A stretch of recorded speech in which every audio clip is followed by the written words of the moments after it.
Hello, Hoopheads, and welcome to the Weekly Hoopla, where I break down the need-to-know news in the busy world of the NBA. And boy, do I mean busy today. But I just wanted to start by thanking you all for watching. Of course, shamelessly begging you to hit that thumbs up button yet again. Also, please, if you could, check to make sure you're subscribed. That's also pretty important to the whole process here, not to nitpick.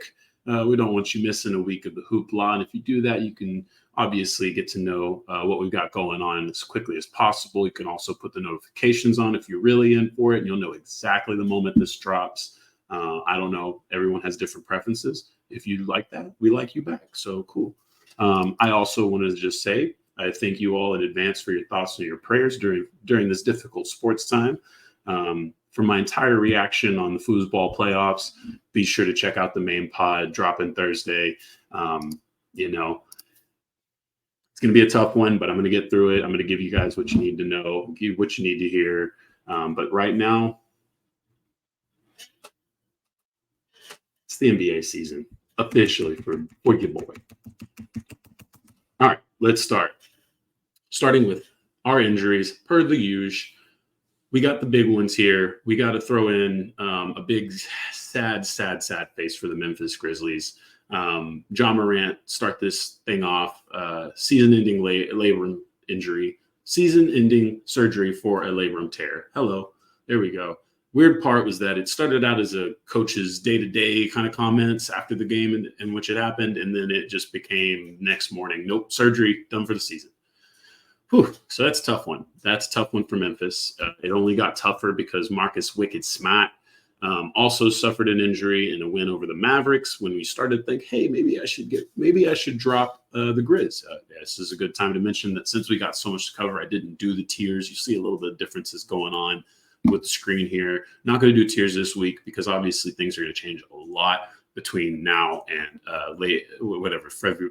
February 8th on the deadline. So went ahead and just got you the need to know information this week, and then we'll rearrange, we'll reestablish, we'll give these teams a little bit of a chance to prove themselves in one way or the other and reimagine themselves too to some extent, and we'll see what that ends up looking like.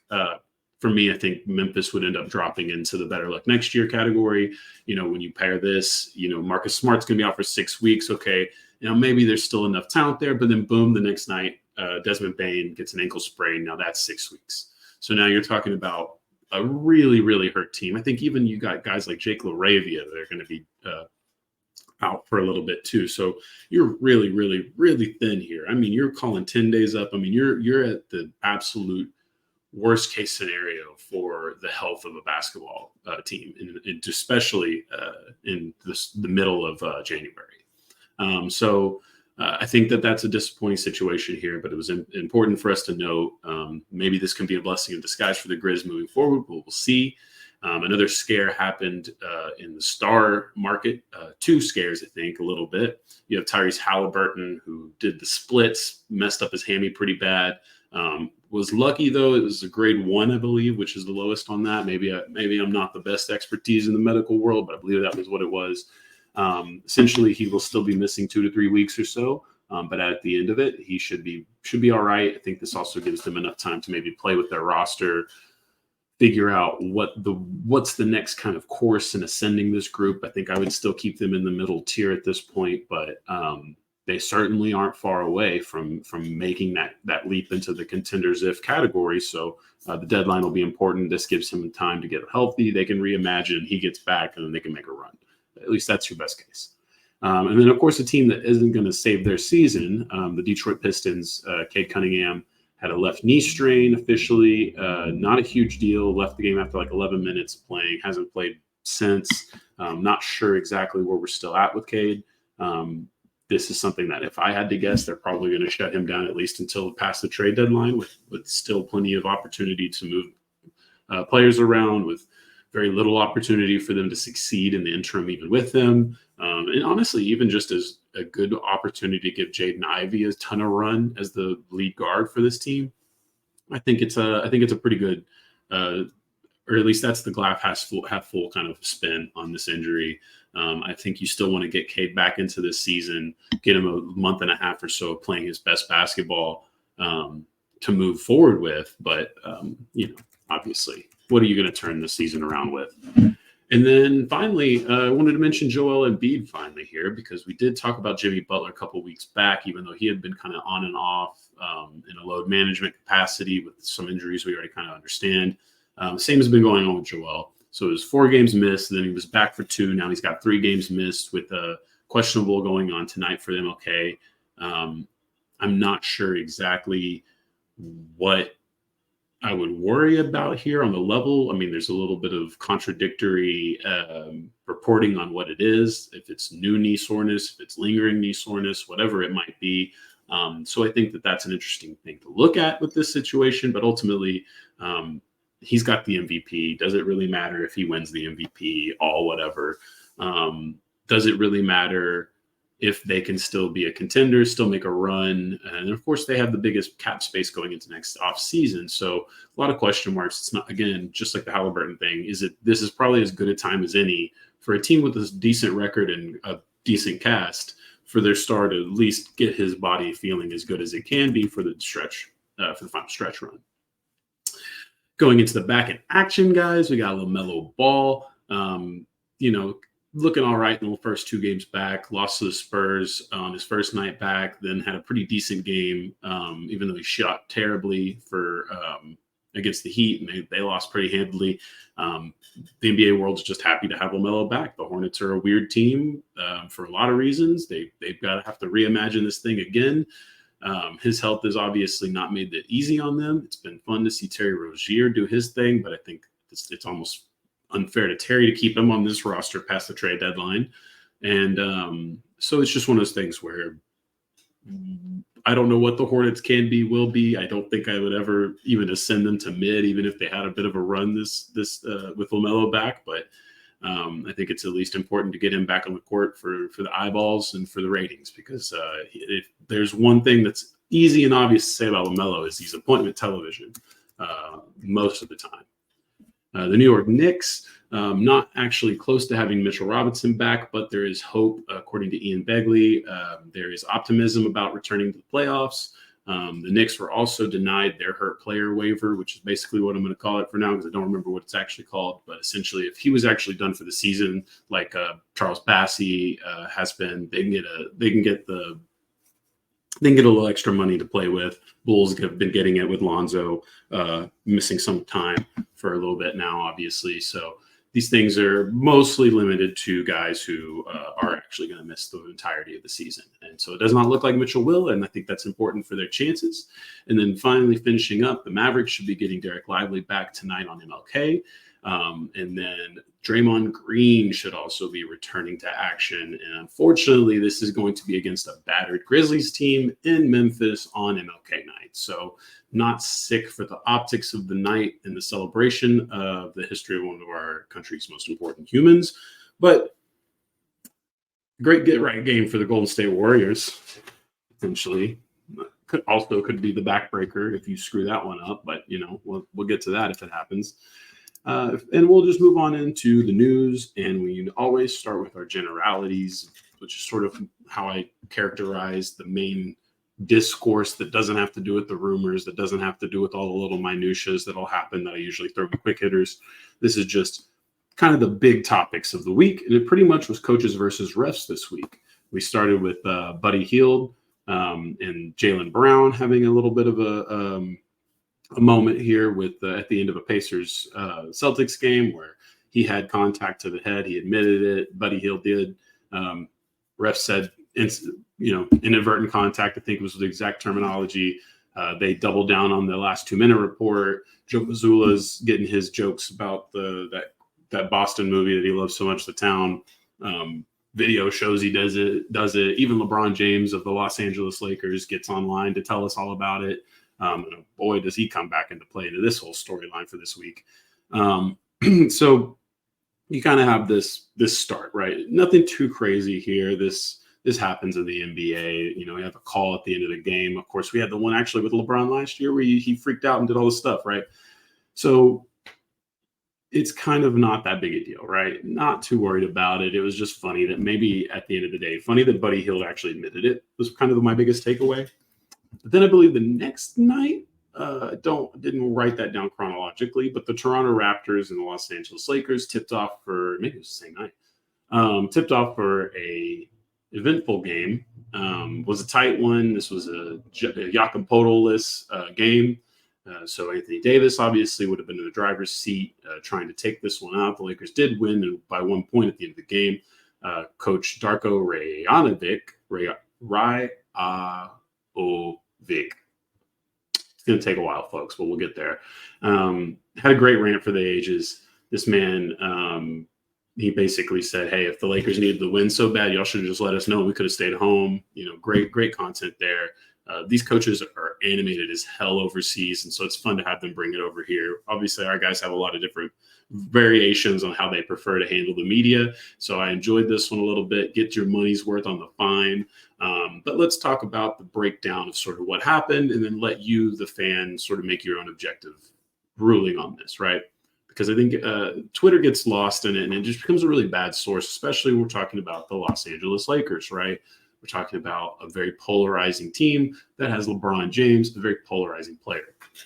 So some of the fouls were, some of the fouls weren't, based on my opinion. But I will say the 22-2 free throw ratio in the final quarter is pretty damning, regardless of how you really view if this was fair or not. I mean, that is a tough ratio. Of course, it is important that Anthony Davis didn't have a true matchup, but it was also a lot of no calls, it felt like, on the other side of things. Then there was like an RJ Barrett offensive foul that people kind of questioned, but it definitely looked like a moving screen to me. Then there was there's some stuff that looked like minimal contact on some other plays, but then there was some hacks that just blatantly didn't get called, or there was some grifting that blatantly got called, and we'll get into that in a little bit. But that brings me to my major point when it comes to the refs, is you play to the refs and they do this to you every time. This is NBA history. This works in other sports too, but I know it so well here.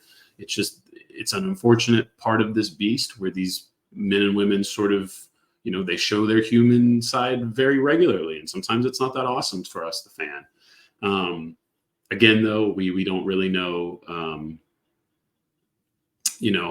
the extent of all of this. We know there's a history with Ben Taylor and the Raptors. Even though Fred VanVleet is gone, there was a lot of commotion with Ben Taylor in the past with them, so you never know if that lingers into this. And of course, not condoning it, you just have to bring it up.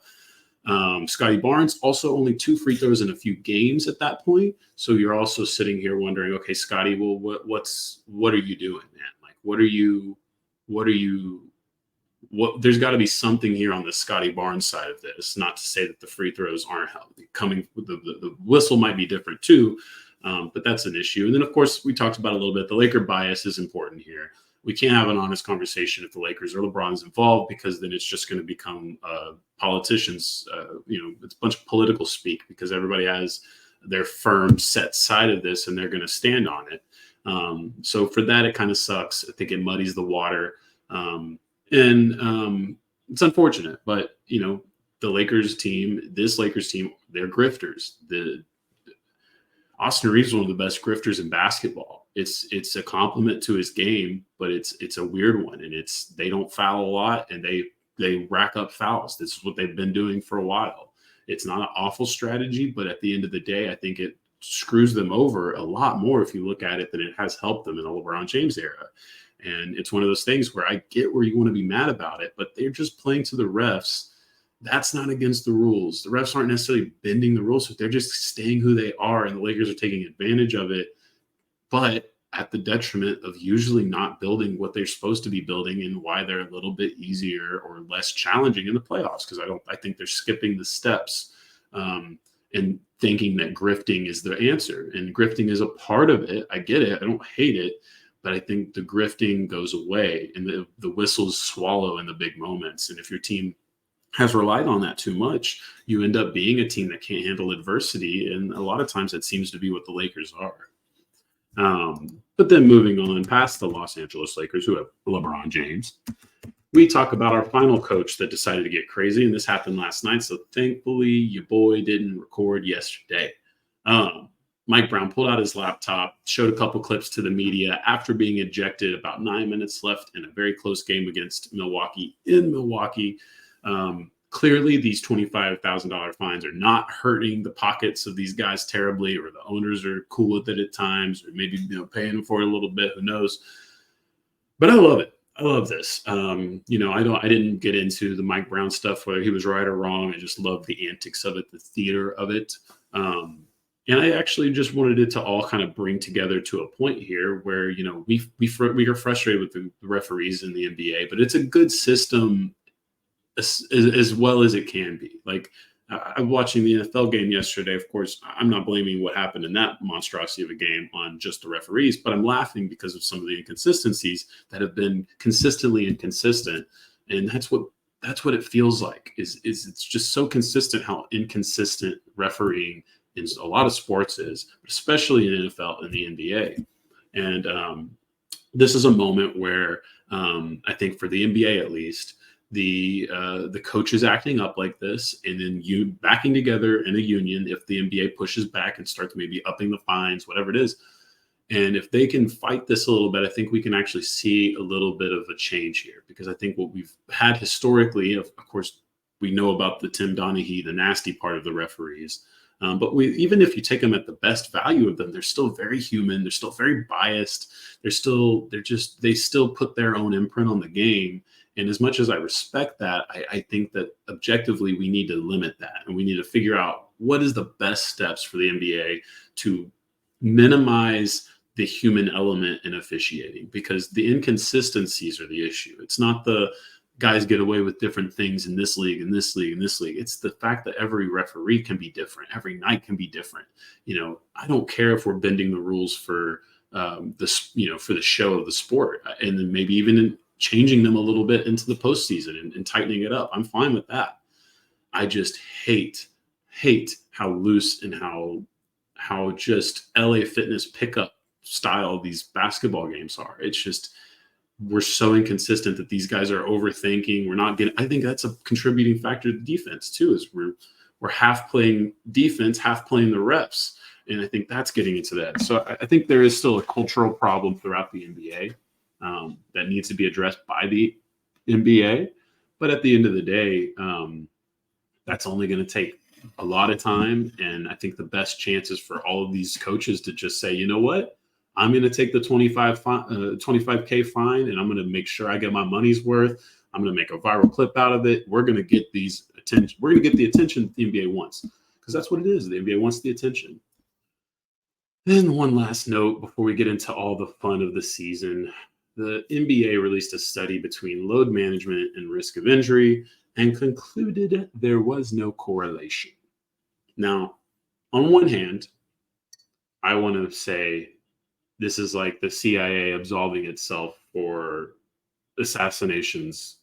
Name your assassination. I won't even specifically name one. You pick your favorite one in this that the CIA said that they didn't do. That's what this feels like. It feels like you're clearing yourself.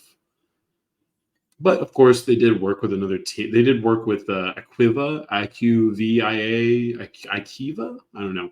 Head of epidemiology and clinical evidence, made sure to note that even though that headline said there's no correlation, that they don't actually know that there is a better or worse here. And sometimes science, this is the reality. So that is a bit of a nothing story when you really break it down. I did want to break into the sample here just to show you why there's some skepticism that I have with this as a whole. Of course, we've heard Kevin Durant say that it's bad, that he doesn't necessarily love it. Kawhi Leonard, it seems like it might be working finally. But you have a 10-year sample here. So they did take a big sample. It's a group of 150 star-level players, meaning that they were all stars from the past 3 seasons when they selected the data. And then they took a bunch of top 10 picks, and then players that ranked highest in minute player prior to the season, but wouldn't have been a former top 10 pick or a former 3-time All-Star, right? So they had a big group here of kind of the most important people. I would say that's a pretty fair way. So I like the sample size. I think that, again, it's a big kind of nothing story. Maybe should have been a quick hitter, but I wanted to bring it up just because it is one of those things where Adam Silver kind of began his tenure as one thing and now seems to be morphing back into even kind of a worse version of Stern about this a little bit, where I don't know how much freedom is really available in the NBA as it used to be. I feel like this league is starting to tighten up. The money that's coming in is starting to speak louder, and some of these things just are questionable to me. This one just feels like a way for them to put to bed some of the stories that go on with load management. Again, I think load management can sometimes be a little ridiculous when it's overblown in the media. I think ultimately at the end of the day, if we can just figure out how to get fans the quickest information possible about who's playing and who's not, and be realistic about that, I think that's the best we can do. I don't think you can really solve this issue otherwise, without compromising other things that aren't going to be compromised. So if you're going to keep playing 82 basketball games a season, and especially if you're going to start sending guys out to overseas to play a couple games during the regular season there, you're going to have to figure out a way to make this work. And, I think this was just them doing their due diligence and putting out load management isn't good, but we say not to do it. And of course the new rules I think have helped a little bit, but it's still tough. It's still tough to manage the difference between injuries and timely reports and competitive balance. And it's just like, as much as I respect those things, I think for the regular seasons, especially, that we just got to be better about it. This isn't hockey. We shouldn't be just generically listing injuries. People pay good money to go see these games. People travel to go see these games. People only get one opportunity to see these guys in certain cities. So let's just be a little more professional about it. It doesn't give you that edge. Maybe in hockey there's a great edge to it, and I would understand that. I just don't feel like there's the edge in basketball. So especially in a regular season that can be so tiring and monotonous. It's just I just don't see that. But either way, we're moving on from the generalities. We're talking about rumors. We're talking about transactions. We do have an actual trade to start off with. I'm telling you, I'm excited. It's officially trade season. But folks, unfortunately, this is a Wizards-Pistons trade, so temper those excitements. Pistons got Mike Muscala and Danilo Gallinari. The Wizards got Marvin Bagley, Mr. former second overall pick Marvin Bagley.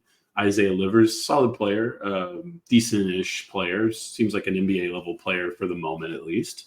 In 2 seconds, these are kind of funny seconds. They could be seconds. They could be nothing conveying, depending on how that is. I know one of them is a future protected that's pretty far out past, so that's kind of makes it a little more difficult for the Pistons to make moves down the line. But we'll see, because I don't know that the Pistons are really in that kind of a position anyway.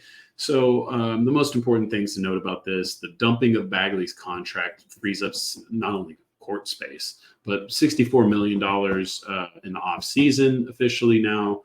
That allows them to be players. Of course, this comes Bobby Marks from ESPN talking about this, highlighted it in the comments below, where you can find a lot of great highlight stuff for notes and sort of other people's opinions on this, dive deeper into some of these subjects that I bring up.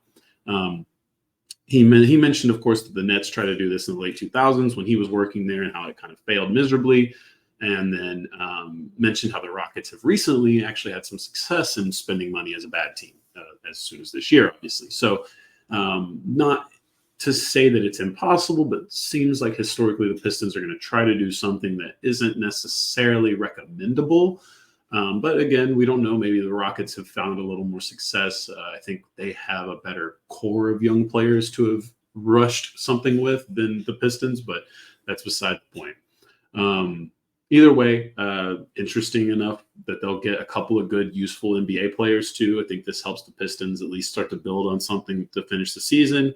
And of course, Marvin Bagley, you're going to a team that probably will end up trading one of the centers anyway.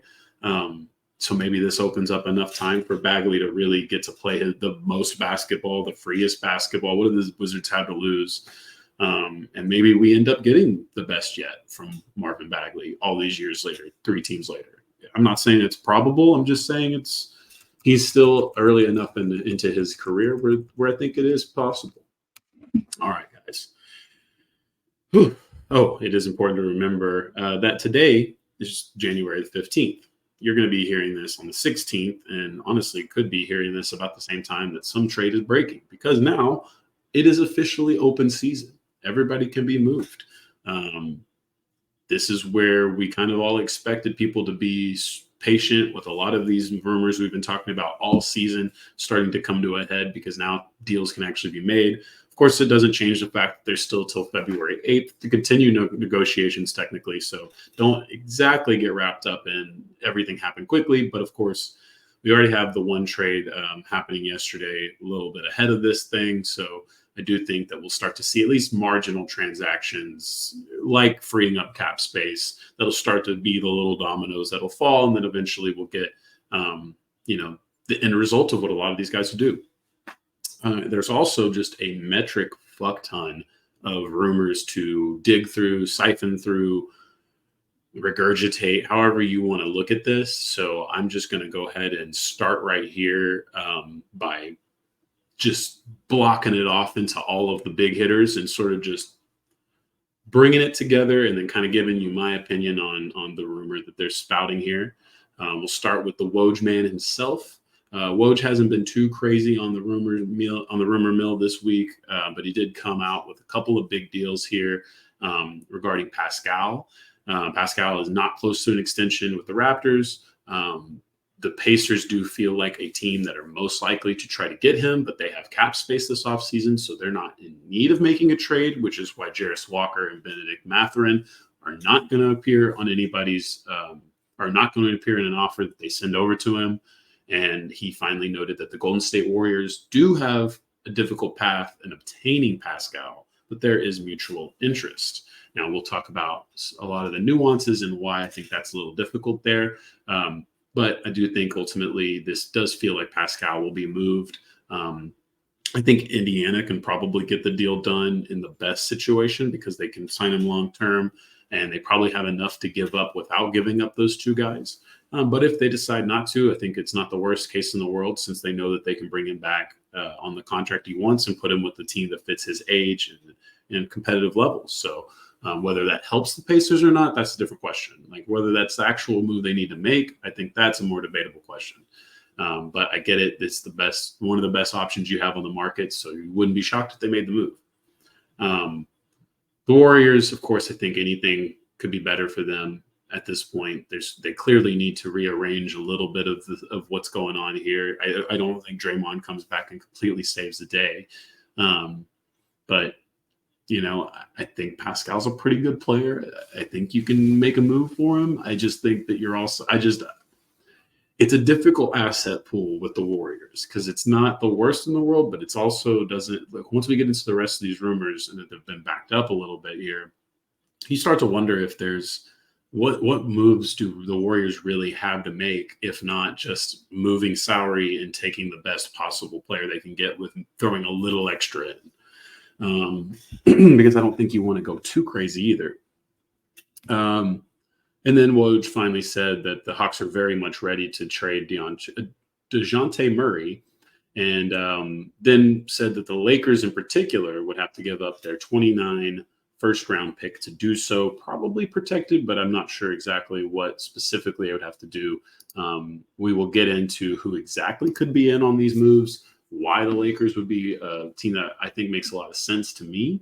But again, Woj didn't give us a ton here. He just sort of came in and backed up a lot of what was already existing. That's why I kind of got him out of the way early. Shams also not doing a ton of rumor dropping. Did confirm the interest in a Siakam deal with the Warriors. Also mentioned that the Spurs could be one of the teams that jumps in, which is just a strange situation. Technically a need, but a strange situation. So if that plays out, wow, this league for sure. He left in an awkward way, but has said more positive things than for example, Kawhi Leonard. So I think that it's not the worst chances in the world, but I guess there is something about that gives me great pause. But I mean, I guess you're playing 4D chess if you're moving a guy and then getting him back for nothing, basically. So I just think, wow, damn, is there any way that you could stomach that trade if you're Atlanta? Even if it is the right move. Marc Stein, the Dallas native himself. He's going to contribute to a lot of our stuff here and a lot of more context to a lot of what's going on here. We'll start off his section by talking about the Chicago Bulls.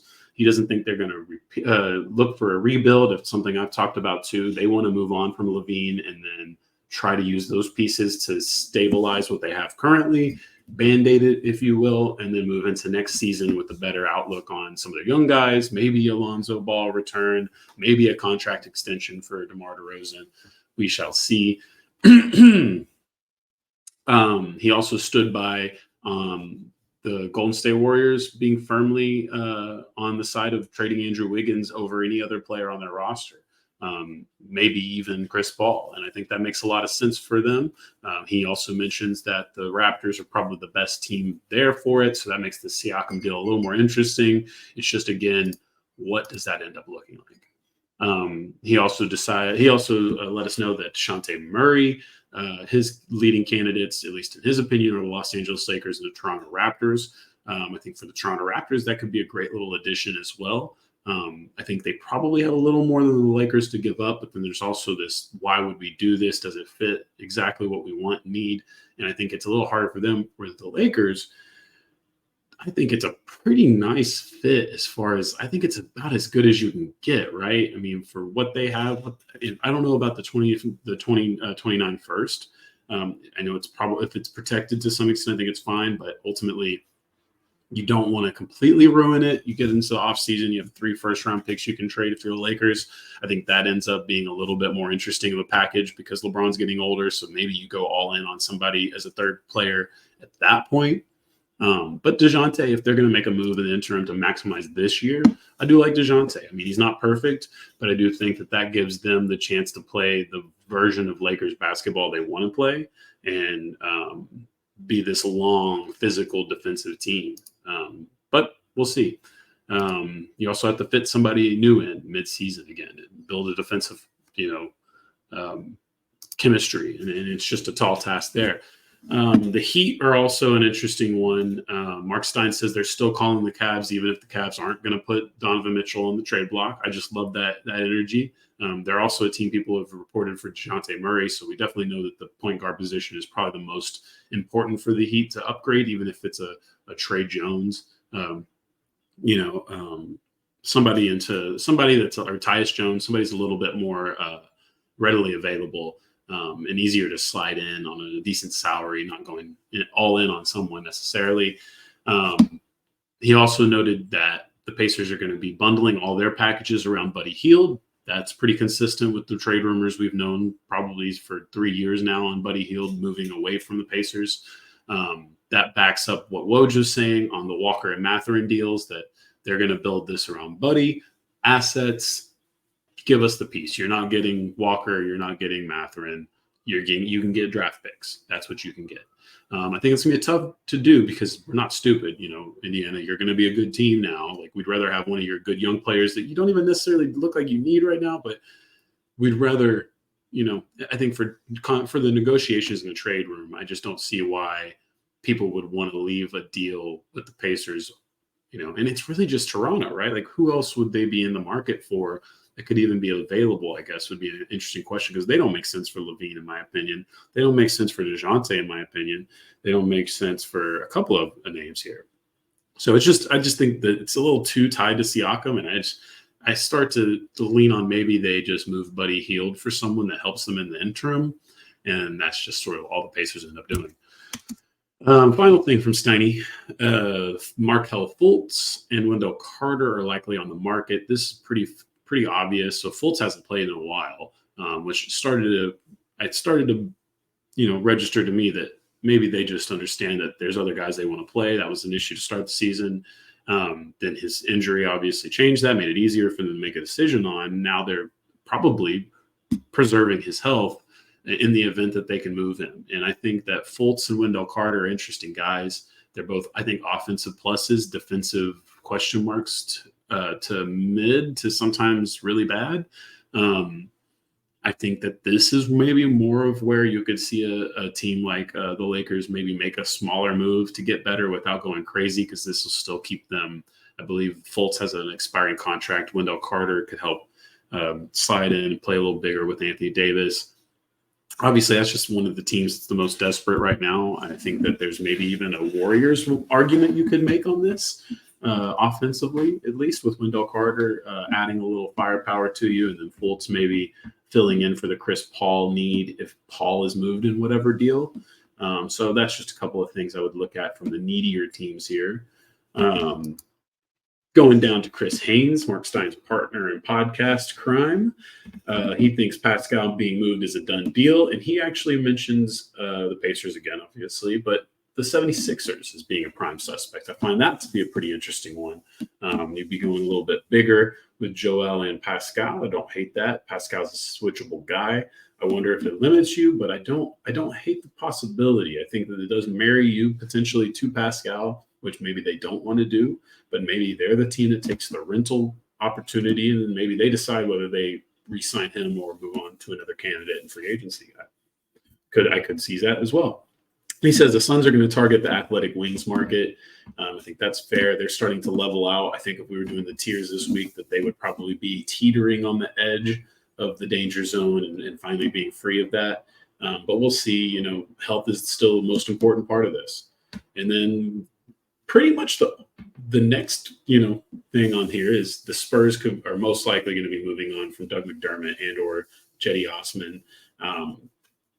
Semi-athletic wings. Heavy emphasis on the semi there with one of them, but potential targets for these teams there.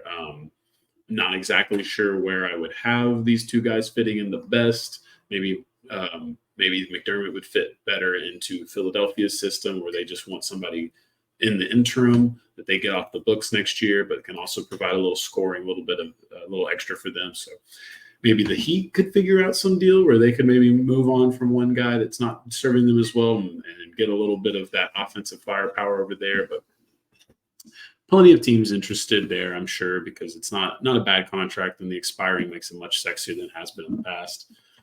Also should be the lowest value guys that could actually potentially help a playoff team. That I'll mention here, I believe. Well, there's a couple. Actually, there's a couple. So then Jake Fischer, another one of the more important people covering the NBA. His rumors are a little bit more pessimistic in some of these. He says there's a lot of complications with the Siakam future and Levine's owed money, and he thinks that Dejounte Murray is the top candidate on the trade market because of that. And he did mention that the Dallas Mavericks are in conversations with Pascal Siakam deal. I do think that they have a hard route to get there, but they just had the success of trading for a guy who's about to be a free agent and retaining him. Maybe lightning doesn't strike twice all the time, but I kind of like it. I like the positional fit of Pascal, plugging in with Lively, Kyrie, and with Luka. I just don't know assets wise what do the Raptors care enough about in this deal. But maybe that's the real thing, is again, like I mentioned with the Sixers, maybe it's the Mavs who have one of the better paths here because they can offer a marginal package that's decent enough for a player that's going to walk away from Toronto, it looks like, but at the jeopardy of potentially not re-signing said player. I think that they could probably afford to take the gamble and then lose the potential player in the offseason like only maybe Philadelphia could. He mentions the top 5 Dejounte candidates. The Knicks, I think that's a really fun one. You talk about making sure you have the dual ball handler role well planned out. I think he's probably overqualified for the Knicks. Unfortunately, maybe Brogdon's the better answer there. Lakers, obviously, we talked about that. Sixers, I think that's a really nice match. I think there's just going to be questions with them pairing with Maxey. Is this the complete right answer? I think it works in theory. I think in 2K, I love it. There is some pause with Dejounte in the consistency and whether he would understand it's Murray, it's Embiid, Maxey, Murray in that situation. So it's an interesting one. Miami Heat, obviously, Dejounte Murray goes to the Heat. We might have to call the season a wraps. And then the Pistons.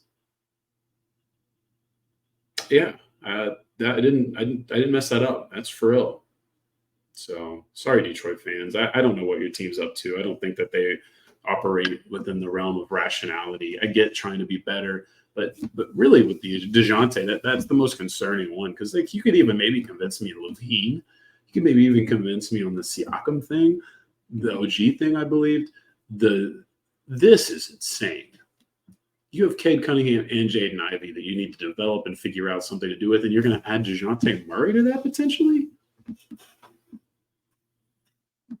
Even if you moved Ivy in the deal, I just don't. Then that actually makes me even more upset at you. So yeah, I just can't. I can't get there, but I have to mention it because that's what he said. The Bulls did try a Levine-Murray swap, and Atlanta was like, no, that's kind of the problem already for us. Like, you're not solving our issue. We're solving yours. And that's why trades don't work out. And that's why 2K trades get laughed at. There was also a hinting that the Austin Reeves piece is holding up the Lakers from finishing a deal. That's pretty incredible to me. I don't hate that they're bullish on Austin Reeves. He's a good contract. He's a decent player. But to hold up the Anthony Davis, LeBron James era, what little you have left over Austin Reeves is pretty insane, especially since you just let KCP and Alex Caruso go, essentially. At least Caruso for sure.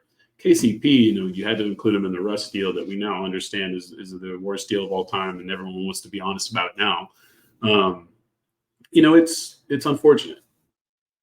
What we will see, that is enough SEO drops from that team, at least for now. I think we might be done with them for the show, but in the basketball world, you're never too far away from a Los Angeles Lakers mention. Pacers would be good with either Kuminga or Wiggins, which is an interesting concept because I'm still like, what the fuck would you? So what do the Warriors get? What are we talking about? Buddy Hield to the Warriors to fix that problem? I mean, I guess I wouldn't hate I guess I could see them trying it. That one kind of confused me, but I guess you can't rule anything out when you consider that there's a lot of desperate teams, and there's some teams that, obviously the Pacers only have a defensive-minded wing, apparently. So that's something that is an interesting concept. This one backs up. Jake Fisher also backs up the Wendell Carter stuff. I think that's fair. He is injury. Definitely let Goga Batazzi sort of show up. They've got some small ball they can play. I don't think he's the answer for what they want to do anyway long term. So I think that they would be looking to replace him sooner than later. So will someone strike while the iron's hot on Wendell Carter, or will they wait till the offseason? That is the question mark for me. And then the Knicks, the Rockets, the Celtics, all not happy with their reserve center spot. They're going to be targeting guys like Daniel Gafford, Nick Claxton. Who do they actually have the ability to target? It's going to be a little harder. Celtics might have to be looking more in the Boucher types, getting kind of the guys who don't play on their current teams and giving them a new role and hoping to get the best of it. So we'll see on that. Windhorst didn't have a lot to say. Get on the Brian Windhorst side of things. Only thing we have from him essentially is Levine would be happy to go to the airport. The Bulls traded him. So I guess the drama in Chicago is still as lively as ever, and that the Lakers want nothing to do with him. And that kind of feels fair because I think that with his contract, what they'd have to give up, I just don't see where that helps the Lakers fix any of their problems. I mean, that would not be it probably would be better than the Russell Westbrook trade, but it doesn't feel like it by much. The field. This is just sort of where I'm going to toss in everybody else who kind of comes and goes in this. It's a busy world. Everyone wants to break news, so it kind of comes from all over the place. You have Pascal telling the Kings that he's not going to resign if the deal was done. That's why that died. That was told and released by the D'Lo and KC show that's in Sacramento. Little radio show there. I believe you can find them on YouTube. No way the Kings trade Murray, staying on the Kings news. That's Zach Lowe.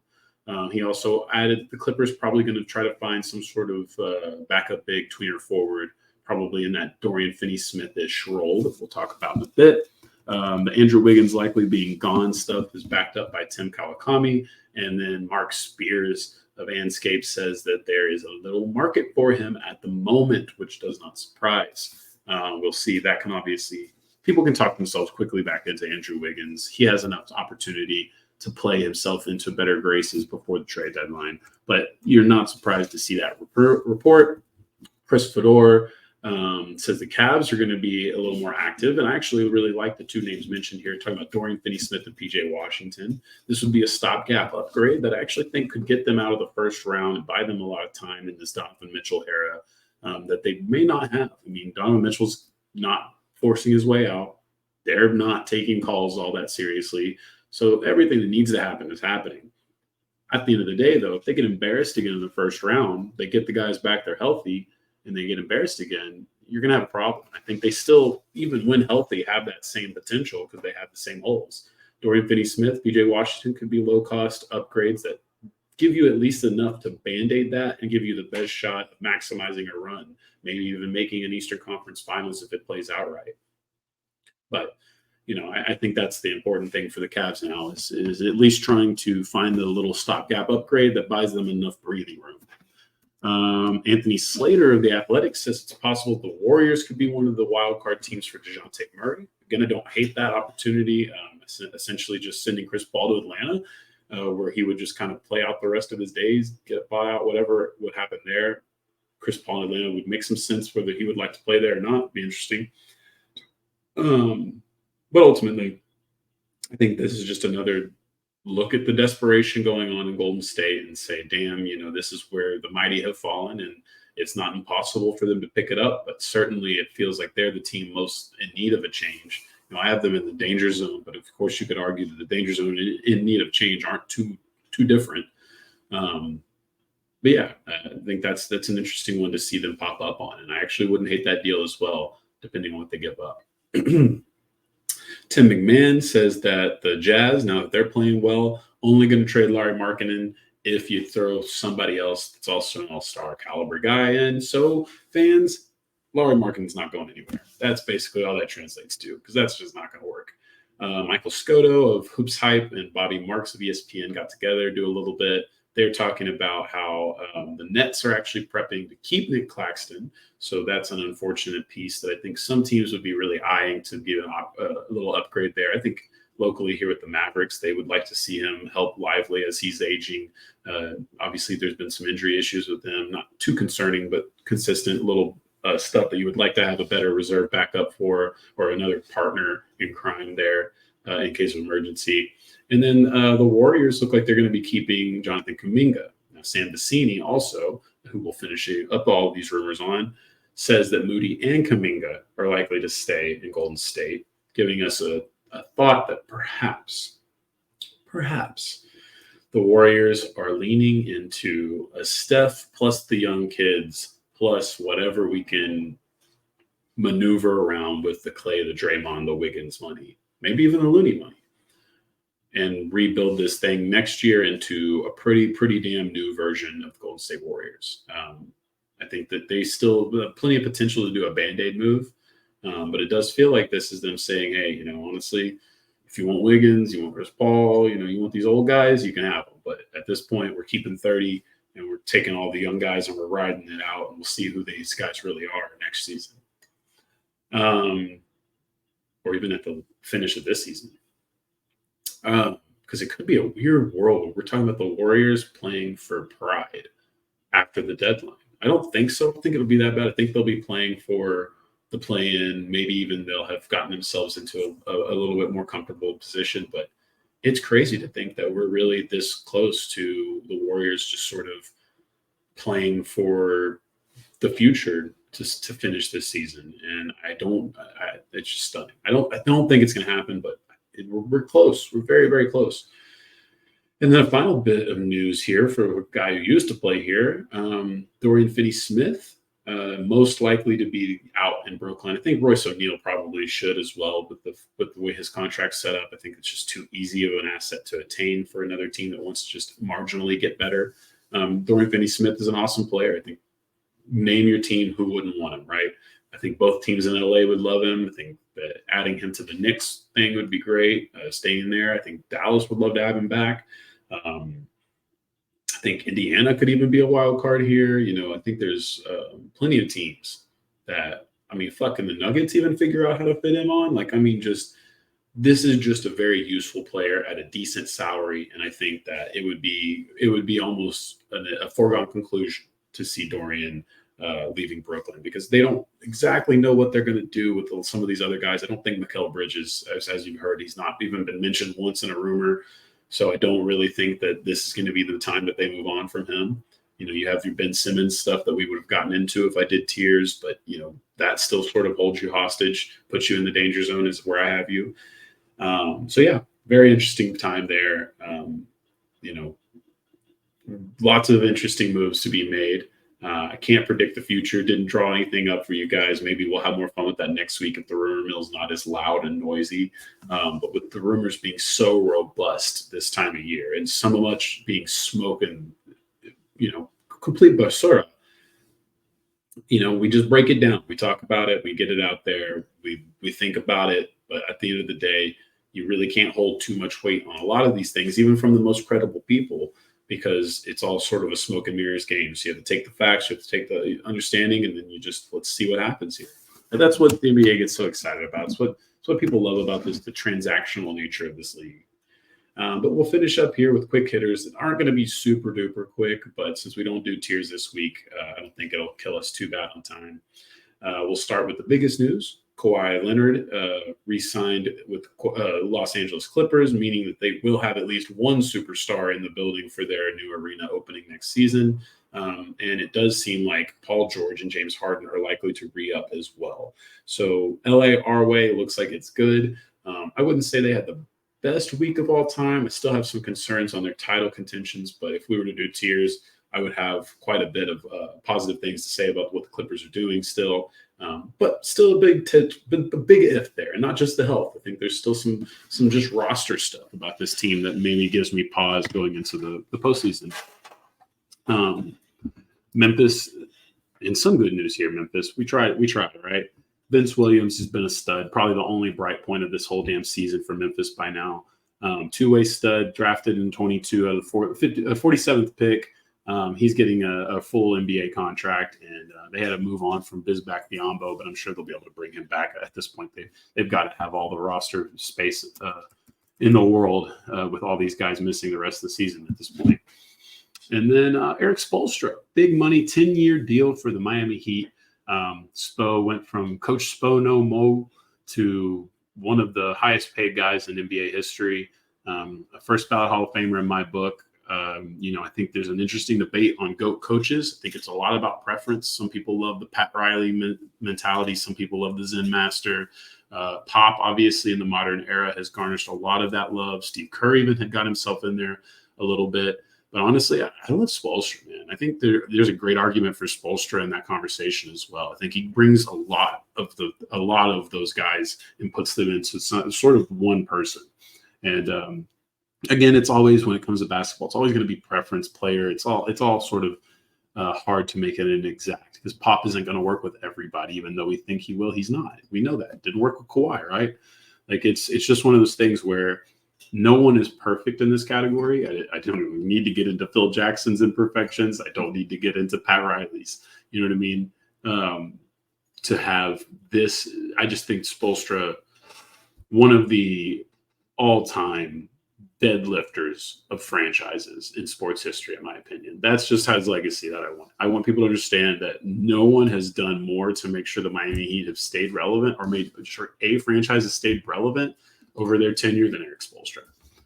And then staying with the Heat, the Dwayne Wade will be getting a statue outside of their arena called whatever the hell it's called at this point. And it'll be the first one in that area. Pat Riley announced that sort of unexpectedly Sunday during a bobblehead night for D Wade, where the bobblehead was terrible. Why are bobbleheads always consistently bad? That is a news story I need. If ESPN was still good, outside the line still was getting money, that would be the next one I'd want you to do. But anyway, cool. Dwayne Wade got his statue. I guess, again, non-Mavericks fan, but I'll do it for the city here, because we need a little boost because of, some embarrassing children of ours in Arlington. Dirk got his first. Now that I've pandered enough, we'll keep with the 03 draft class. Carmelo Anthony, who has a new podcast with Miro, right? Miro. Forget his full name, but formerly of Desus and Mero, very popular YouTube series on, or actually they're on Showtime too, or HBO. Who knows? Popular internet series for a while there. He is now with Mello on their podcast. They have a lot to say about the New York Knicks, but this particular conversation about Carmelo Anthony and his former team, the Denver Nuggets, struck me as something I needed to bring up. So basically, Melo hints that they intentionally, the Denver Nuggets, gave away his number 15 jersey to Nikola specifically. This isn't factual necessarily. We actually have some pretty good evidence of what happened here. It's a little bit of column A, column B. So Anthony Randolph was first given the number 15 after Melo was traded. That was, in fact, being disrespectful. However, in Serbia, 1 through 15 are the traditional numbers for the team, and 15 usually goes to the big guy. So Nikola has always played with 15 for the most part. I believe if he's ever had a choice, he's played with 15. So that's as simple as that. He wanted it because it was his number, and the Nuggets were like, of course we'll give it to you because fuck the other guy. And that was basically it, right? Column A, column B. But the unlikely voice of reason here, George Karl, noted Melo hater, tweeted, Melo saved pro hoops in Denver. He shouldn't have demanded a trade, but the Nuggets can be petty. All right, fair enough, George. I mean, I guess you have experience on both sides of that one. So even though I don't agree with 90% of the things you tweet out, fair enough. You get a win this time. Worst guy you know says something great. Moving on to an interesting franchise as a whole, the Charlotte Hornets' new ownership got a deal done to fund major upgrades and renovations to the Spectrum Center. This isn't going to be anything too crazy. It'll just be a little bit more modernizing of the center. Just interesting to note that this is the first sign of a little bit of money happening with the new ownerships. We talked about this a lot with the Cuban sell, the Mavericks, and why it's so important. I think that if we need to bring in the SEO gods of the Los Angeles Lakers, it's important to say, hey, this is a part where, like, maybe, I don't know, maybe this is a time where you get a little worried about ownership that doesn't have deep pockets. This is a little bit different NBA. You can't just live off the brand name anymore. You got to have that big Ballmer money. But we'll get out of the Los Angeles basketball world. I just mentioned that because nice to see Charlotte doing it. Interesting to see Dallas doing it. Who's next? Kind of question. Bulls inducted their own Ring of Honor. Didn't go well. I know a little thing about Ring of Honor situations not living up to the hype, but this one's probably the worst that we'll ever see. So Michael didn't even attend, sent a video message. Scotty also did not attend, did not find out if he sent a video message. Might be, sorry, Scotty, even in this, I shortchange you. They obviously are not seeing eye to eye. Hilariously enough, not over the fact that Michael's son is married, engaged, whatever, to Scotty's ex-wife, and with a podcast, which might be the worst part of that whole thing. And, well, that wasn't even the worst part of the awkwardness. No. For some reason, the Chicago Bulls PR team put this together, not quite understanding where the Bulls fans are mentally, in my opinion. This is the jaded fan base. This team has been pretty damn bad outside of the 90s. And whatever, you get your 80s, your first start of your Jordan years, but without Michael Jordan on this team, it hasn't been great. You get Derrick Rose, but that it's really not. Even that was very marginal success. Ultimately, it's not a happy fan base right now. Jerry Krause infamously made a very tough decision to end the dynasty a year too soon. Was that a great call? Maybe not. But did it erase all the rest of what he did? No. There's no way. Either way, we know the documentary The Last Dance definitely put a different taste in people's mouths. We know that was basically a propaganda machine for Michael Jordan to look as awesome as he could. And he did. Hey, successful. Great piece of propaganda. 10 out of 10. But this is what propaganda gets you. It gets you these kinds of moments where they show Jerry Krause's picture as they're putting him in the Ring of Honor, and booing ensues. Just relentless, fearsome booing. All right, that's not awesome. He's a dead guy. We don't love that. We're also not mad that his widow was in attendance for him, but we do have to question the Bulls media team in the arena. Because you had this picture on Jerry Krause long enough to hear the boos, but someone still made the decision to pan the camera to the grieving widow, having to also come to the realization that her husband was being booed for bringing these people 6 championships, essentially. The definition of ungrateful. Not great, Chicago. That was supposed to be quick, but I had to get on a little tangent there. Speaking of, this was a quick one and funny because I would have left it out if the Bulls hadn't done this. But the NBA is in a legal battle with the UK pizza company that called the Pizza Texas Bulls for using a slightly similar logo as the Bulls. So look that up. It's in the notes. Have fun if that's something you're interested in. That just had me absolutely dying. And of course, it tied in because the Bulls actually did something just as goofy. So it's like, screw it. We'll just double Bulls goofy this up. NBA named a couple of awards during their sales and marketing meetings that I thought were interesting. The Kings won Team of the Year due to the beam, their innovations with putting a giant semi-dangerous light into the sky that looks sick. But is it responsible? Interesting question to ask. And the Wolves got the NBA Inclusion Award for their Pack the Vote campaign. That was something really awesome. So I'm definitely noting that one a little bit more closer to my heart here, where it was they had a bill signed where 50,000 former Minnesota inmates got the right to vote. That's the kind of stuff I like to see in our world where, don't need to get on a political tangent, but I think one of the worst things that we do besides the way we handle incarceration is we completely limit who these people are once they have completed the steps that we give them.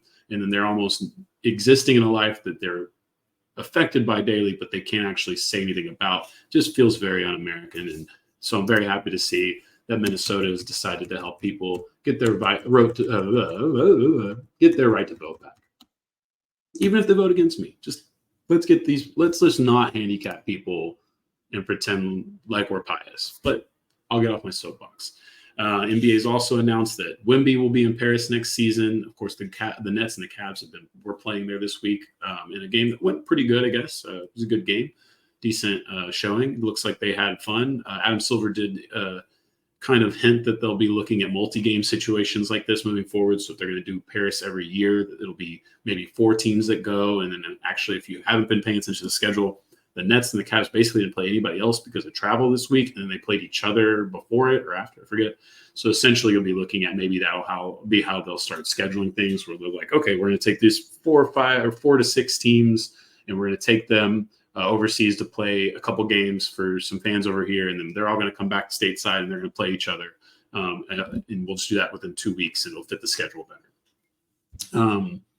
The other news from the NBA side of life, one I'm actually really excited about, but most people are actually pretty pissy about online, which surprises me. The NBA draft is likely to be 2 days as long as the Players Association signs off on it. Now, I respect the argument that as far as viewership goes, only real sickos are going to be watching this, and you don't understand why someone would broadcast this or care or whatever. I hear that. Don't disagree. I'm not even 100% sure I'm going to watch, but it's absolutely true that the second round matters more, and that now we're starting to see even this possibility of a third round wanting to start to pop into people's head, maybe potentially down the road, because you want to fill out the G League, because you may have expansion soon. All of these things about the NBA getting better with talent, I think, means that we need to be way, way, way, way, way more pragmatic about the draft process, so that guys are getting the best start. The franchises are getting the best chances to add to the end of their bench. So we're not playing this game of who the hell do we have on our roster mid-season as much. Let's give these guys 2 full days to handle the first round, which is a very chaotic thing, and then the second round, which is still pretty chaotic, but ultimately, it's not as much about having guys like Nikola drafted during Taco Bell commercials. It's more about having the time for these teams to make decisions, to actually impact their team in the second round of a draft. That is awesome. That is the stuff that can get fans to watch and to care, because now we're putting more emphasis on it. Now we can see hopefully see a competitive challenge being brought to second round picks, where they just kind of get tossed around and they're thought of as meaningless, but yet we've seen a lot of success out of the second round. the talent isn't as great as crazy as it used to be. So I think you could argue that this will end up being a better thing. Kind of on to some fun little things as we wrap up here. Nikola, not even the best Serb in Serbia. Bogdan Bogdanovic won fan vote, I think mostly for to be the Serbian basketball player of the year, which I think is funny for a lot of American fans because you're like, well, but the Nikola guy, he's the best, like potentially the best player in the whole thing, right? Like all of the world, like all of it. Which, yes, you would be right thinking that, or your opinion is valid to some extent. Who's actually the best is a debate I don't care about. But in this particular context, you're right for believing he is of that category. So why would a guy who's, not even a starter most of the time on his own team better than him? Well, of course, international play means a lot to these teams and to the countries themselves. And so just as simple as Bogdanovic was part of the international play in FIBA rather, and helped get Serbia over into the championship game in which they lost. Netflix had a big success with the quarterback documentary series they did. I forget who all they followed. I know Mahomes, obviously Mahomes. Had a lot of success with that, and it looks like they will be moving to the National Basketball Association. The 5 guys they picked, some are pretty chalk here, with LeBron James and Jimmy Butler being kind of media darlings, so not surprising there. Jason Tatum, not surprising that there's sort of a force to get him out there. Anthony Edwards, who's probably my favorite selection. I think most people's favorite selection, because we'll probably get the most enjoyable content out of Ant, let's be honest. And then Domantas Sabonis, who most likely, and not to be disrespectful to him, took this because Nikola Jokic said no, and maybe even possibly Luka Doncic said no to this. So still nice to get Sabonis, and that there's a little variation in all of that. Of course, it's easy because his dad is such a big deal too, so it kind of makes the documentary maybe a little juicier than if you use Luka or Nikola. Especially Nikola. I think Nikola is very closed off. I don't know how much we'd get out of him. Luka's dad was a famous basketball player overseas, but obviously isn't a very common person here. So it would be interesting to see. I don't know if personality-wise, Domantas Sabonis just has a little bit more to offer for the series. Whatever. Happy to see it come around. I don't know if it'll be good or bad. I never even watched the quarterback one, if I'm being honest with you guys. But I'm going to watch this one because I got to. And finally, weird topic to finish this whole thing out with, but I thought it was an interesting one to go ahead and just slip towards the end and as a parting thought moving forward. Zach Lowe, one of my favorite people in basketball content and the content game, for ESPN, of course, you can follow the Lowe Post, as you probably already are or should if you are an NBA fan. Gave up his right to vote. Not to vote like what I talked about earlier, but like to vote on the NBA awards. Said at least for now, not a full-time change. Didn't like being tied to people's money. We've heard this being brought up for years now. Years we've seen NBA writers, including Zach Lowe, openly talk about how uncomfortable it makes them to be financially tied to this situation. I think that's long been a flaw of the system. It was good at the time. I think now you're going to have to reinvent the wheel a little bit, tweak it, because these things just get so murky. And you have great people like Zach Lowe who are overly qualified to make these decisions, who are probably doing their best to make the right decision, being kept up at night because people's whole livelihoods are on the line here. Teams' whole futures, these fan bases are going rapid. You know what I mean? It's a really tough one. And I think that it's a tough thing to do no matter how we do it. So you're never going to find a perfect answer, but it does feel like this is a great time for the NBA to maybe reassess this moving forward. The players union, whatever it is, it's probably not something that can be fixed quickly, but it is something that worries me. It's something that's been worrying me. I don't care about All-Star getting screwed up. I really care about All-NBA getting screwed up. I really care about those awards. They do a great job of telling the story of the season historically. We don't want to fuck that up. That's my point. Either way, guys, thank you for watching. Please like, please share, please subscribe, please comment, do whatever you can. I was thinking about it. I was thinking, hey, go to your local electronics store. I don't know, you still have Best Buy in your town. Go over there. Go to all the smart TVs at your local Walmart, whatever, Target, and just put it on our YouTube channel. Get the content out like that. Put my face in every Walmart in America. You can do it. I believe you.